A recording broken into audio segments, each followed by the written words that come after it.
Muy buenas tardes, ¿cómo están? Bienvenidos, soy Ronald Fernández y esto es Diálogo Abierto. Como todos los días tenemos invitados interesantes tratando temas que nos competen a usted y a la sociedad en general. Y el día de hoy no es la excepción. Hoy nos acompaña el abogado Carlos Eduardo Bustamante, con quien vamos a conversar algo muy interesante. Abogado, muy buenas tardes. Buenas tardes, Ronald. Buenas tardes con todas las personas que nos están mirando a través de este medio. El abogado Carlos Eduardo Bustamante hoy está como invitado aquí en Diálogo Abierto para tratar un tema muy interesante y algo que creo que la mayoría nos hemos dado cuenta, pero no sabemos qué hacer.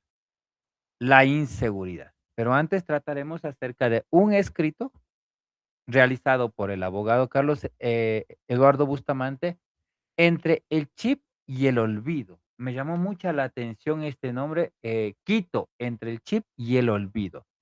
Abogado, ¿a qué se refiere esto? Quito entre el chip y el olvido.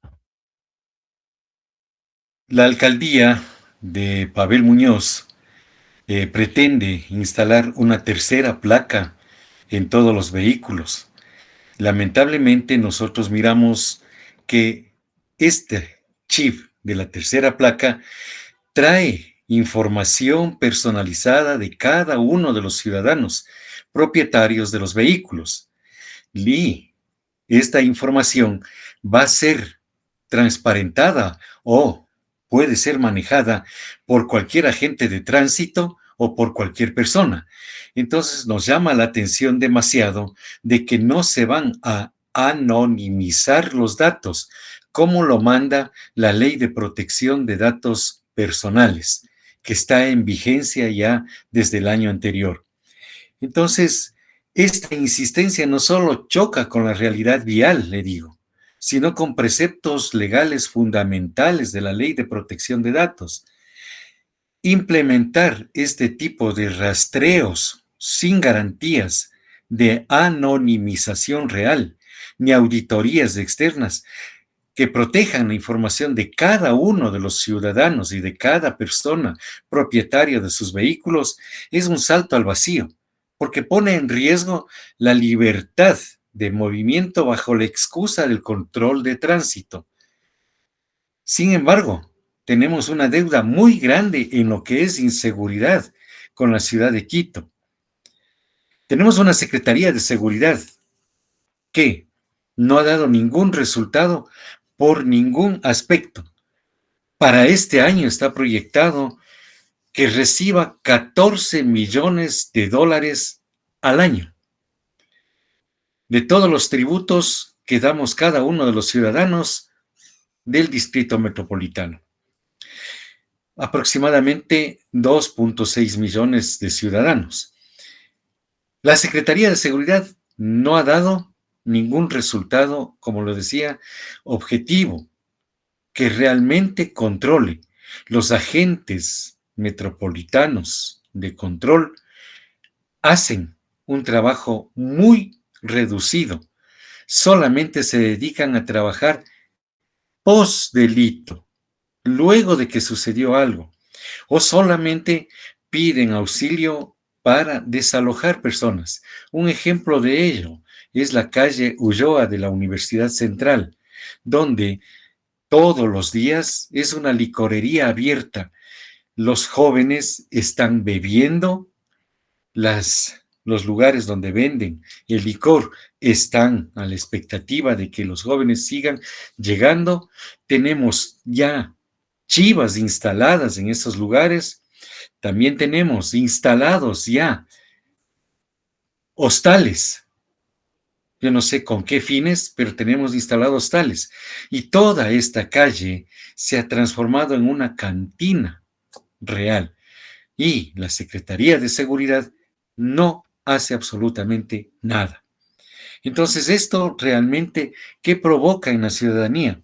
En la ciudadanía provoca una agorofobia, agorofobia, que es una ansiedad al miedo al estar en situaciones o lugares donde es difícil escapar o conseguir ayuda si surge una situación de pánico. La ciudad en sí está abandonada. La Policía Nacional está haciendo lo posible, pero está destinada lamentablemente por el gobierno en actividades de control conjuntamente con los militares, las famosas actividades CAMEX de control de armas, municiones y explosivos, y han dejado a la ciudad, en este caso a la ciudad de Quito, abandonado los lugares de protección, como eran las unidades comunitarias, las unidades de policía comunitaria. Unidades de policía comunitaria que no tienen presencia policial, porque los policías están en otras actividades muy diferentes. Y esto ha hecho que, lamentablemente también, existan santuarios en nuestra ciudad, santuarios que operan debido a la debilidad estatal, a la corrupción, a la falta de gobernanza y sobre todo por la pobreza y la desigualdad y déficit de servicios.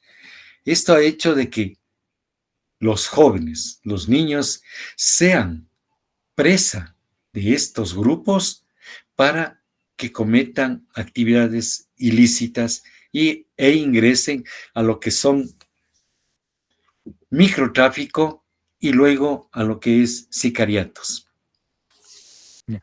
Perdón que le corte. A ver, mencionó aquí 3 temas, bueno, 4, pero el último lo vamos a topar al final. Tecnología. ¿El Ecuador o la población ecuatoriana, o quiteña en este caso, está preparada para la tecnología? Tomemos en cuenta que hace años atrás, se digitalizó el dinero, se abrió las cuentas bancarias en el teléfono, y esto fue un espacio en donde muchos perdieron su dinero, porque muchas personas fueron estafadas al digitalizar sus cuentas bancarias y aparecían transacciones que ellos nunca habían hecho. No habían procesos de formación, simplemente el banco les dio el chance de que abran sus cuentas digitales y unos perdieron dinero, otros se lucraron. ¿Estamos capacitados para utilizar tecnologías? O sea, ¿realmente tenemos una formación para utilizar la tecnología o simplemente la utilizamos por al azar? La utilizamos solamente al azar. Recordemos que entramos de una manera brusca a lo que es el cambio tecnológico con el cambio de siglo. Y de la misma forma ingresamos en el tiempo de la pandemia, en el año 2018, también de manera brusca a hacer todas nuestras actividades desde casa. Y fuimos presa o víctimas de personas que manejan muy bien lo que es tecnología y usaban nuestra información, nuestros datos y muchas veces pudieron ingresar a nuestras cuentas bancarias para desfalcar. Ahora tomemos en cuenta que tenemos la IA, la inteligencia artificial, y esta inteligencia artificial pues permite copiar la voz de la persona, copiar los datos de la persona y hacer que sea supuestamente la persona la que está haciendo una llamada o está pidiendo que hagan un depósito urgente a sus familiares. Y cuando ellos se dan cuenta o cuando ellos toman contacto con la persona que supuestamente solicitó, pues se dan cuenta de que han sido víctimas de estafas. La tecnología no se le está usando correctamente. Y esto es un peligro tratar de... Tenemos ya la revisión vehicular, el sticker de la revisión vehicular en el parabrisas del vehículo. La clave QR le da a usted la placa del vehículo y el nombre de la persona. Ahora pretendemos poner una tercera placa en donde van a estar los datos de la persona completos, los datos del vehículo, lo que es chasis, número de motor. ¿Qué pretendemos con esto? Entregar para que personas que manejan ilícitamente estos datos, pues tengan la facilidad de extorsionarnos, de estafarnos o de robar. Sí, y ese era el punto, o sea, si no tenemos una formación tecnológica, si no sabemos utilizar, ¿cómo pretendemos hacer que nuestras autoridades o nuestros empleados públicos manejen algo que, cada quien interpreta a su manera? Porque lamentablemente aquí vivimos en el país de el vivo vive del tonto y el tonto de su trabajo.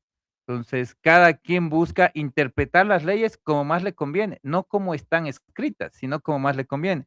Y esto da paso también que la tecnología la utilicen a conveniencia, no a como lo puede decir en este momento. Cada agente de tránsito, cada persona que esté en el momento va a interpretarlo a su manera.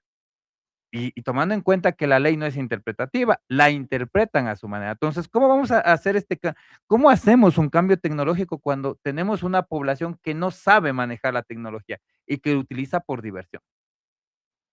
Por necesidad económica, nosotros nos damos cuenta de que el municipio sigue poniendo o sigue creando, implementando nuevas tasas, nueva forma de recaudar dinero de los ciudadanos.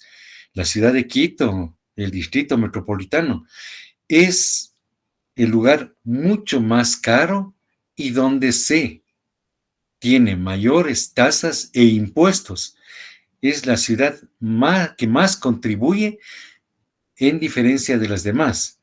Estamos hablando más o menos de acuerdo a validaciones del SRI, la ciudad, el distrito metropolitano de Quito, pues contribuye aproximadamente con un 45% de impuestos para el Estado. Y de eso también el municipio recibe, porque el municipio tiene aparte también sus tasas de recolección de basura, por ejemplo, de vialidad, de obras, que en realidad nosotros miramos, Quito está abandonado, Quito tiene una vialidad pésima, deficiente, obras que no se concluyen o que se inician y se dejan ahí. Asimismo, inseguridad total y abandono en todos los lugares. Ese es lo que necesitan en este momento. Entonces, implementar esta tercera placa significará que siga aumentando el costo, como lo hicieron cuando se pasó la revisión vehicular. Dijeron que esta tenía un valor de $18 y hemos llegado ahora a $45. Entonces, lo mismo sucederá con la tercera placa. Sí, a esto quería utilizar algo que usted mencionó, la IA. Según la IA nos dice que la delincuencia y la inseguridad se genera en un 65% a causa de la tecnología. ¿Por qué? Porque somos susceptibles somos susceptibles a la suplantación, phishing y suplantación de identidad, fraudes financieros razonables, entre otros, que aqueja a ciertas personas que tienen algo de recursos y que se ven justificados a delinquir. Muchas de estas injusticias y daños cometidos por la tecnología digital ha generado delincuencia e inseguridad, como vigilancia por las cámaras, de tal manera que saber cuándo entran y salen personas para poder asaltar sus domicilios. Entonces, la tecnología, más allá de ayudarnos, ha generado más inseguridad. Y a esto viene lo que usted justamente estaba planteando. Estamos dando los datos libres para que mañana nos puedan extorsionar a base de esa misma tecnología con la que pretenden regularnos. Así es, perfectamente.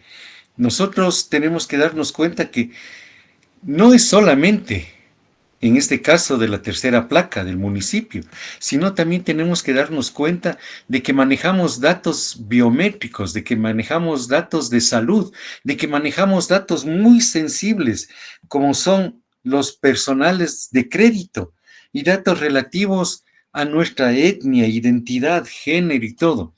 Y todos esos datos, si no se los maneja adecuadamente, si no se llega a anonimizar estos datos, estamos entregando prácticamente nuestra identidad a un delincuente para que él haga y deshaga.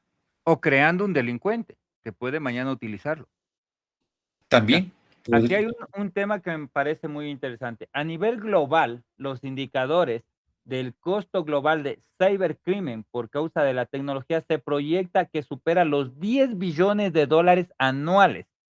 Esto en cámaras de seguridad, que se pueden robar por cámaras de seguridad, nos aclara, también por aplicaciones, pero sobre todo por el mal uso de la tecnología a puertas abiertas.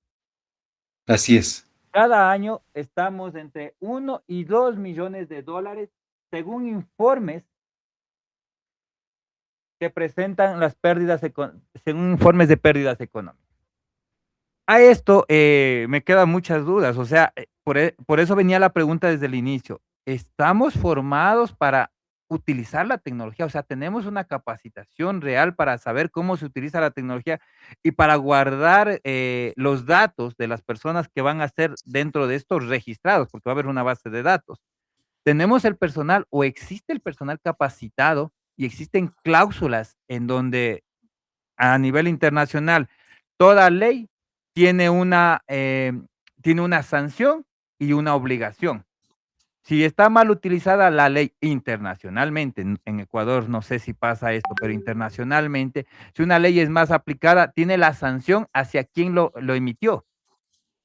O sea, así en es, este correcto. caso sí, si en este caso, por decir, un agente de tránsito emitió mal una multa, hay una sanción y una indemnización hacia quien le perjudicó. Esto, al crearse esta tercera placa, ¿existe algún método de esto que diga sanción a quien lo mal utiliza, indemnización a quien fue perjudicado, obligación y procesos que deben existir para saber cómo darle un buen funcionamiento? ¿Tenemos alguna idea de eso? ¿Existe algún proceso que se conozca? La Ley de Orgánica de Protección de Datos es muy clara en su artículo 8 y le voy a dar lectura. Dice, se podrán tratar y comunicar datos personales cuando se cuente con la manifestación de la voluntad del titular para hacerlo. Entonces, aquí debía haberse preguntado si realmente los ciudadanos, especialmente del Distrito Metropolitano de Quito, voluntariamente estamos de acuerdo a que exista la tercera placa y que se manejen nuestros datos personales. Quizá esto las operadoras telefónicas lo entendieron, pero fue solamente un paso que enviaban un mensaje pidiéndole la autorización para manejar sus datos. Pero ahora sigue nuevamente usted en su teléfono recibiendo información pública, campañas de publicidad.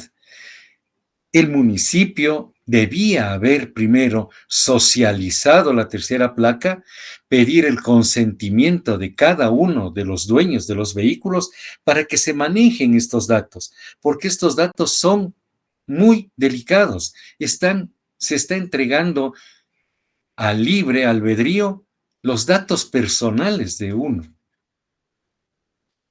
De la misma forma, el derecho al acceso. El artículo 13 de esta ley habla, el titular tiene derecho a conocer y a obtener gratuitamente del responsable de tratamiento el acceso a todos sus datos personales y a la información detallada. Ya la información detallada. O sea, yo tengo que conocer, yo tengo que saber dónde van esos datos, para qué me sirven esos datos, ¿Y o quién si los está utilizando? quién los utiliza, y si realmente esto me va a dar a mí seguridad. O va a resultar como las cámaras, que muchas de estas tienen cataratas cuando uno se solicita en un proceso judicial. ¿Qué pasó con el vehículo este? La fotografía de este vehículo, el video de este vehículo, del accidente, del asalto a la persona.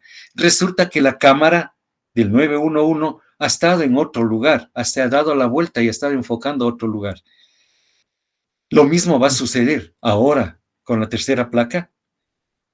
Ahora, esto nos lleva al siguiente paso y al siguiente punto que quería tratar, que había mencionado, la inseguridad. ¿Cómo se utilizan los recursos? Tenemos un fondo que, bueno, todos pagamos en nuestros impuestos para la seguridad. ¿Cómo se están utilizando para garantizar que nosotros tengamos una seguridad? ¿Cómo hay dentro de estas ordenanzas, de estas leyes? ¿Cómo se garantiza? Porque todo tiene que tener seguridad, según un mandato que tienen en normas. Debe tener un proceso de seguridad que garantice la vida digna de cada persona, bueno, más allá de la vida digna, que garantice la seguridad de cada persona. ¿Cómo se está trabajando estos fondos de seguridad? ¿Usted los conoce? La Secretaría de Seguridad, Gobernabilidad y Riesgos del municipio del Distrito Metropolitano de Quito, el año anterior manejó o recibió alrededor de 10 millones de dólares al año. De estos 10 millones de dólares, según informe de la secretaria, apenas se utilizaron el 60%. Supuestamente, con ese dinero que reciben, deberían instalarse cámaras en los sectores que solicitan. Debería habilitarse los UPCs. Debería prepararse a la policía y de la misma forma a los agentes de tránsito y a los agentes metropolitanos de control. Pero aquí nos encontramos con unas dificultades muy grandes que la Secretaría de Seguridad, según el informe que dio, ha utilizado el 60%, ha entregado motos y ha entregado vehículos a la policía, que apenas resultan una insignificancia para un distrito que tiene 2.600.000 habitantes. Ha habilitado 100 UPCs, 100 UPCs. Tenía que habilitar 128 y solamente habilitó el 50% de estos 128 UPCs. Entonces nosotros nos topamos con que preguntamos, ¿qué sucede con los fondos que recibe el municipio de la tasa de seguridad que se cobran en las distintas facturas? ¿A dónde está yendo? ¿O estamos alimentando una burocracia pesada en el municipio que no hace absolutamente nada y que la Secretaría de Seguridad, con su secretaria que perteneció a la Secretaría de Inteligencia del gobierno de Nefasto, está dándole inteligencia y protección al alcalde y no a los ciudadanos? Esa es la gran pregunta. Es lamentable. ¿Y cómo podemos hacer? ¿Se conoce, dónde podemos saber cómo se está utilizando y cómo podemos exigir que se dé el buen uso de estos recursos económicos para la ciudad? A nivel de Consejo Metropolitano, ha habido algunos concejales que han denunciado y su obligación es fiscalizar. Han fiscalizado. Ahí tenemos la fiscalización del metro, la fiscalización de los carros recolectores de basura y la fiscalización de ciertas obras. Pero el alcalde, el momento en que ve que están sus intereses corriendo en riesgo, lo único que hace es cierra los micrófonos y no les permite hablar. A los ciudadanos no nos deja llegar. Las solicitudes que se hacen, los pedidos que se hacen, pues siguen un trámite burocrático pesado que se cansa uno de esperar y no lo contestan. Entonces, estamos totalmente desprotegidos, en el vacío, como le digo, hemos saltado al vacío. No sabemos si caemos o no caemos, porque lamentablemente las los, las personas, los empleados municipales no cumplen sus funciones a cabalidad. Es lamentable. Pasando al tercer punto, universidades, un tema que también mencionó. Bueno, es lamentable nuestras universidades, y no solamente la central, la emblemática Universidad Central, sino la mayoría de universidades públicas y parte de las privadas, tienen licorerías, bares y centros de diversión al frente. O sea, nos pasa lo mismo la que está acá en San Gabriel, nos pasa lo mismo la mayoría de universidades tienen estos centros, estos bares y centros de diversión.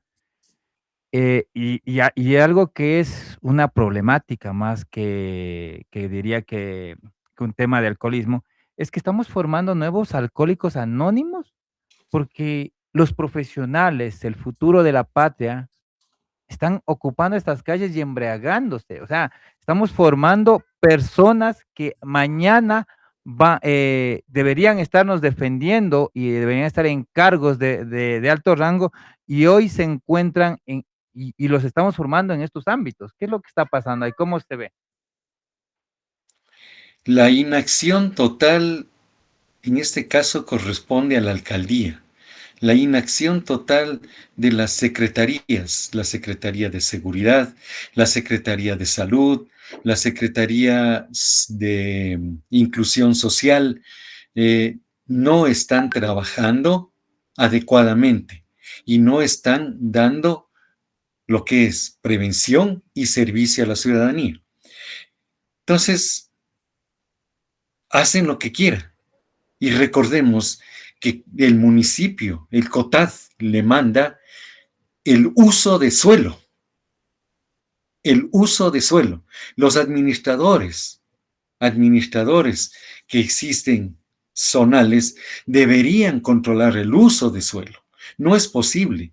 Dicen que a 200 metros de la universidad no puede existir nada de esto. Y eso es falso. Pero pero pasa. Pasa. Nosotros miramos que a 50 metros de un centro educativo tenemos todo. Sodoma y Gomorra. Tenemos todo, absolutamente todo. Y el uso de suelo nadie controla. ¿Cómo va a ser posible que no controlen el uso de suelo y den permiso para que exista una cantina, para que exista un hostal, para que exista venta de licor junto a los centros educativos? No puede ser. Sí, ante esto, a ver, por ejemplo, la Universidad Central vive años ahí, se supone que no debería haber nada siquiera hasta la 10 de agosto, pero siempre ha habido entre la Bolivia, la universitaria, y desde que recuerdo en mis épocas de universitario, había estos bares y seguirán existiendo, me imagino, porque hasta que no haya mano dura y firme y sanción a los que emiten los permisos, porque al final del día el que tiene el negocio lo que busca es trabajar, pero el que emite el permiso está cayendo en un acto de corrupción. Entonces, la sanción no debería ser para el que tiene el local, sino para el que emitió el permiso, para que de esa manera se dejen de seguir emitiendo esos permisos y se vayan aislando estos locales. Pero también tenemos otro tema, locales o universidades que se ponen donde hay un ejemplo muy claro en donde hay un nightclub en la Zamora, y ahí se fue a posesionar, y ahí al frente se instaló un tecnológico universitario, al frente de un nightclub. O sea, ¿cómo podemos permitir que una universidad vaya a ponerse frente a estos lugares en donde por simple vista ya da un mal prestigio? Entonces, ¿quiénes son los que actúan mal? El que tiene el permiso para educar y se pone frente al espacio de estos bares y discotecas que han permanecido años, porque yo recuerdo que esos nightclubs ahí existieron muchos años antes de que el norte de Quito sea poblado, y habían estos lugares, y van a ponerse ahí, o el que está en la unidad educativa y se pone el negocio para entretener al estudiante, porque ahí está su mercado. ¿Cómo funcionan estos procesos? La corrupción sería de parte y parte, sería de los dos, pero tenemos que aquí nosotros enfatizar, el COTAD habla claramente del uso de suelo, cómo éste debe utilizarse, para qué sirve el...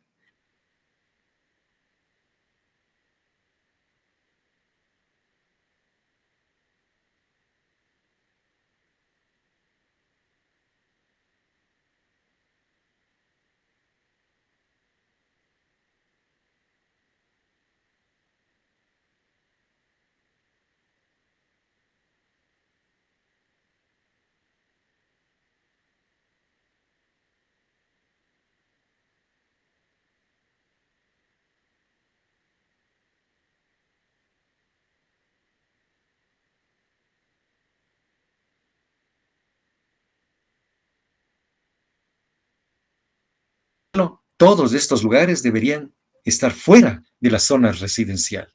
Crearse una zona especial, una zona rosa, una zona donde realmente ellos utilicen esto, pero no se lo está haciendo. Usted y nosotros miramos con mucha preocupación que en residenciales, en condominios, encontramos lugares de diversión, lugares de esparcimiento, lugares muy delicados, pero están ahí. Y el municipio que tiene la obligación, los administradores zonales que tienen la obligación, la Agencia Metropolitana de Control que tiene la obligación, lo único que hacen es, se presentan, supuestamente multan, cobran la multa y permiten que siga esto adelante. Ahora, dentro de esto, ¿hay un proceso de sanciones? ¿Existe un reglamento, leyes, algo que sancione a quien emitió estos permisos? ¿Existe o estamos aquí tratando de ser patriotas y decir no se debería hacer, pero al final no hay nada que le juzgue o que le prohíba? La Constitución claramente determina la sanción civil, penal y administrativa de todo funcionario público que no cumpla sus funciones. Pero como la corrupción está generalizada, como el poder del dinero es el que maneja todo, pues dejamos ahí. Y tabla rasa la ley, tabla rasa la Constitución, tabla rasa las ordenanzas. Vivimos realmente abandonados totalmente, a la deriva. Ninguna autoridad ayuda ni protege al ciudadano. Con esto se podría decir, y volviendo a su texto principal, ¿estamos en el olvido? Estamos en el olvido, así es, estamos en el olvido. Cada uno de nosotros tenemos que velar por nosotros mismos y transformarnos en cuidadores, llenarnos el lugar donde vivimos de cámaras, de cercas eléctricas, de paredes, bueno, encerrarnos y olvidarnos. Y así y todo no estamos seguros. A esto viene a mi memoria, ¿no? Y había una filosofía de alguien que decía que el ser humano hoy vive preso y el delincuente es el que anda libre, porque nosotros nos encerramos en nuestras casas, en rejas y barrotes para estar más seguros, mientras el delincuente anda libremente por las calles sin ningún temor. Así es, lamentablemente hay una responsabilidad y corresponsabilidad de todas las autoridades, municipio, estado, la Consejo de la Judicatura. Hay mucha responsabilidad. Policía Nacional, Fuerzas Armadas. Bueno, lamentablemente el narcotráfico es el que ha ingresado en todos estos y ha sembrado facilismo y el vivir de la corrupción. Ahora, ¿qué hacemos para salir de este olvido? ¿Qué hacemos para cambiar? Porque esto no es simplemente de unas leyes y el gobierno, es de su población, pero nuestra población es corrupta. Tenemos que regresar a lo que es la enseñanza desde los niños, los valores morales, la ética, regresar a ello y sobre todo la familia, que es el núcleo principal, la célula principal de la sociedad, pues transformar su forma de vida, dejar a un lado todo lo tecnológico, no olvidarse de lo tecnológico, pero sí poner a un lado por cierto tiempo para dedicarse más a lo que es la familia, sus hijos, los niños, los adolescentes, de dónde andan, cómo están, con quién conversan, qué actitudes tienen, qué tipo de información manejan. Esto va a tardar, esto necesita por lo menos una o dos décadas para llegar a ser nuevamente una sociedad consciente y una sociedad en donde todos nos cuidemos y todos seamos responsables de vivir adecuadamente. Mencionó algo que me pareció interesante y creo que y el domingo vamos a topar este tema, la crisis educativa en el Ecuador. Se demoraron una década en acabar el tema educativo en Ecuador, en acabar la historia, la cívica, la moral, la ética, materias que ya fueron retiradas de las instituciones educativas y que ya hoy ya muchos ya no lo deben recordar. Nuestros abuelos y bueno, parte de las personas que nos educaron, para nosotros era primordial la moral y la ética. Y esto era hacer las cosas bien, empezar a vivir con coherencia, pero se demoraron casi una década en retirar todo esto, incluyendo nuestra historia, de dónde venimos y qué es lo que estamos. Y alguien decía que un país que no recuerda su historia, pues está destinado a repetirla. ¿Qué, cuánto tiempo más nos va a llevar en volver a recuperar esto, ya que se demoraron 10 años en destruirla? Esta esquizofrenia que estamos viviendo, pues tiene que transformarse y es obligación de todos, absolutamente de todos, de tanto los adultos como los jóvenes, como los adolescentes, de un cambio total, de los educadores, regresar a lo que es educación de valores y regresar a lo que es una convivencia pacífica de la familia, madres, padres, regresar también a lo que es aprender a vivir en familia. Yo sé que la tecnología es importante, que a través de un celular nos manejamos y hacemos absolutamente todo y podemos estar al otro lado del mundo, pero nos estamos olvidando de las personas que están junto a nosotros. Si nosotros comenzamos con el ejemplo, este ejemplo se va a ir poco a poco multiplicando. Y bueno, no sabemos en cuándo, una década, 2 décadas, tendremos otra sociedad más consciente y sobre todo que no nos dejemos llevar por las cosas fáciles, como es el narcotráfico. Hay países que ya están por decirlo así, poniendo a un lado la tecnología. Se han prohibido el uso de celulares, incluso en algunos estados de Estados Unidos ya se prohibió el uso de celulares mientras se da clases. Dinamarca volvió a los textos y prohibió la tecnología dentro de las unidades educativas. Japón está trabajando en el mismo sistema ya de crecimiento en ir regresando a lo mismo, porque las personas a la vez que dejaron de leer, también dejaron de escribir. Y al dejar de escribir cambiaron también ya los procesos. Entonces, algo que Japón está trabajando es en rescatar su lectura y escritura, algo que la tecnología lo puso a un lado. Utilizando esto, ¿se podría decir que la tecnología está volviendo ignorante al ser humano? Y más a los ecuatorianos que somos facilistas. Así es, se redujo el pensamiento a 140 caracteres, nada más, y a emoticons, a eso se redujo el pensamiento. Una conversación de WhatsApp es totalmente reducida con emoticons y con avatars. Entonces, eso tiene que cambiar.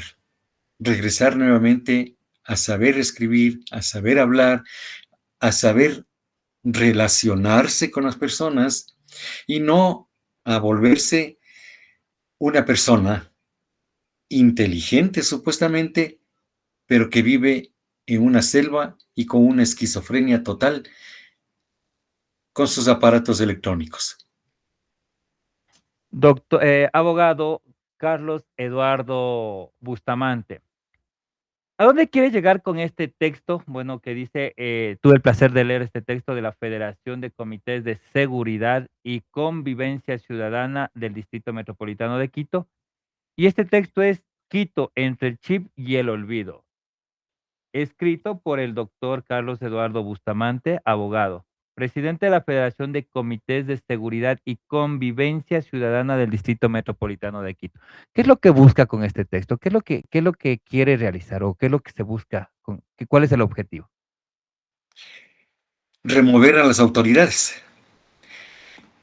Trato de que este texto llegue no solo al alcalde, llegue también a los concejales y llegue también a los presidentes de seguridad del distrito metropolitano, para que removamos nuestra forma de pensar y sobre todo para un sacudón fuerte a estas autoridades, a ver si es que entienden, comprenden el daño que están causando, lo que están haciendo.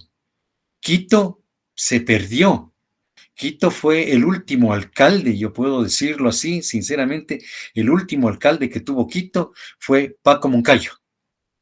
Y de Paco Moncayo para acá adelante hemos tenido populistas y personas que han llegado con mucha sed y muchas ambiciones y se han olvidado de Quito.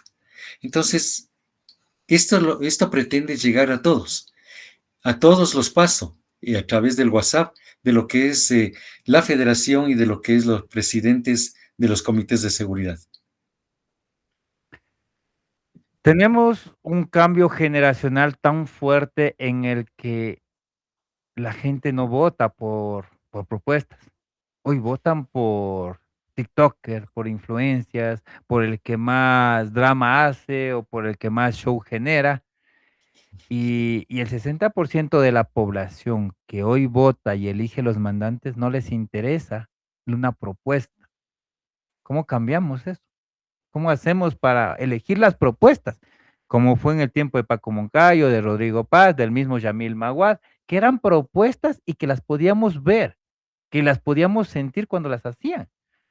A diferencia de hoy que no tenemos propuestas. Igual de la misma manera, el presidente no tiene una propuesta, solamente sigue haciendo las cosas. Y es lo que pasa con la mayoría de mandatarios, solo hacen las cosas, pero no hay una propuesta que garantice que va a haber gestión y desarrollo. Lamentable. Pero bueno, poco a poco creo que vamos a ir cambiando el pensamiento de las personas. Poco a poco creo que vamos a dejar a un lado a los populistas, a los bufones que existen en la asamblea. Existen bufones, boca flojas, eh, en las demás funciones del Estado, funciones del municipio y diferentes de la justicia, pues tenemos solamente necesitados que están cumpliendo una función ahí supuestamente, pero que desconocen realmente el deber ser de cada ciudadano y el cumplimiento que debemos, a la que estamos obligados. El día de hoy nos acompañó el abogado Carlos Eduardo Bustamante, con quien hemos tenido una amena conversación y muy interesante. Las personas que quieran leer este documento escrito por el doctor Carlos Eduardo Bustamante Salvador, abogado, presidente de la Federación de Comités de Seguridad y Convivencia Ciudadana del Distrito Metropolitano de Quito. ¿Dónde pueden encontrar este documento, doctor? En mi página de Facebook están ahí los documentos. Eh, También pueden escribirme si no tienen esto, pueden escribirme al teléfono 098 25 24 680 para que formen parte de lo que es esta federación y pasar toda la documentación que voy escribiendo a medida de que se van dando las cosas. A usted también le voy a hacer llegar algunos de estos escritos que estoy hablando sobre lo que es seguridad y sobre lo que es la función de cada una de las autoridades. A la orden, siempre para conversar de los temas de seguridad y de los temas que corresponden dentro de derecho. Muchas gracias por acompañarnos y a todas las personas que nos siguen, denle like, compartan, comenten, déjenos su comentario, su opinión es importante, nos interesa. Aquí a través de la red de medios comunitarios lo que buscamos es informar y formar también, que tengamos un criterio propio y que podamos también evaluar las acciones de las personas, de nuestros mandantes, sobre todo cómo lo van realizando. Eh, La federación, existe una página de Facebook donde los ubican, cómo los ubican, para poder que también las mismas personas que están de acuerdo, quieren opinar o quieren sumarse, porque también sienten esta necesidad. Muchos hemos visto y hemos sido afectados por la inseguridad. Buscamos soluciones, pero si el gobierno no las da, toca buscarlas por nosotros mismos. ¿Cómo hacerlo? ¿Cómo unirse a ser parte de este gran proceso y de de estas ideas que nos ayuden a recapacitar? A través de mi página de Facebook o, repito ¿Cómo lo nuevamente, encuentran? como abogado Carlos Bustamante Salvador, en la Como página abogado Facebook. Carlos Bustamante Salvador, búsquenle en Facebook, y ahí van a encontrar también más cosas y también pueden sumarse y apoyar a esta iniciativa. A todas las Así personas es. les agradezco por darle like, compartir y comentar. Y doctor Carlos Eduardo Bustamante, unas palabras de despedida y un mensaje a la ciudadanía. Bueno, agradezco muchísimo, Ronald, este espacio que hemos conversado y de la misma forma me pongo a las órdenes de toda la ciudadanía y a su vez recapacitemos, regresemos nuevamente a lo que fue en algún momento esta ciudad franciscana. Vivamos en convivencia pacífica, normal y siempre a la orden para cualquier tema. Le agradezco mucho, Ronald. Muchas gracias a todos, denle like, compartan y comenten. Sobre todo, déjenos su opinión, es importante. Soy Ronald Fernández y esto fue Diálogo Abierto. De aquí nos vemos el día domingo. Vamos a estar hablando de un tema, la crisis educativa en Los Miembros Debaten, domingo 8 de la noche. Hasta la próxima.